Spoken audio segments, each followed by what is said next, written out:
வெளியூர் பயணமா? ரிசர்வேஷன் கிடைக்கலையா? படிக்கட்டு ஏறி இறங்க ரொம்ப சிரமமா இருக்கா? டிராப் டாக்ஸி புக் பண்ணுங்க. ஒரு வழி கட்டணம் மட்டுமே. டிராப் டாக்ஸி, எங்கும் எப்போதும். சீனாவில் இருந்து தூத்துக்குடி துறைமுகத்திற்கு வந்த கப்பலில் முதன்முறையாக 147 பிரம்மாண்ட காற்றாலை இறகுகள் இறக்குமதி செய்யப்பட்டு சாதனை படைக்கப்பட்டுள்ளது. தூத்துக்குடி வ.உ. சிதம்பரனார் துறைமுகத்தில் இருந்து வெளிநாடுகளுக்கு பல்வேறு பொருட்கள் ஏற்றுமதி மற்றும் இறக்குமதி செய்யப்பட்டு வருகிறது.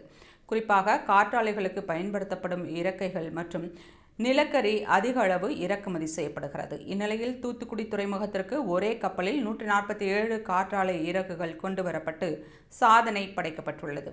இதுகுறித்து துறைமுக ஆணையர் தலைவர் கஷாந்த் குமார் ரோஹித் கூறுகையில், தூத்துக்குடி வ.உ.சி துறைமுக ஆணையம் ஒரே கப்பலில் இருந்து 147 காற்றாலை இறகுகள் மற்றும் அதன் உதிரி பாகங்களை இறக்குமதி செய்து புதிய சாதனையை படைத்துள்ளது என்றும், இந்தியாவில் இதுவே முதல் முறை என்றும் கூறினார். 2025ஆம் ஆண்டு நவம்பர் 21ஆம் தேதி வ.உ.சி துறைமுகத்தில் ஒரே கப்பலில் 103 காற்றாலை இறகுகள் கையாளப்பட்டதே இதுவரை சாதனையாக இருந்தது என்றும், அந்த சாதனை இப்போது முறியடிக்கப்பட்டுள்ளது என்றும் அவர் தெரிவித்தார். நாட்டிலேயே காற்றாலை இறகுகளை அதிக அளவில் கையாளும் முன்னணி துறைமுகமான வ.உ.சி துறைமுகம் தனது உட்கட்டமைப்பை மேம்படுத்தி வருவதாகவும் அவர் குறிப்பிட்டார்.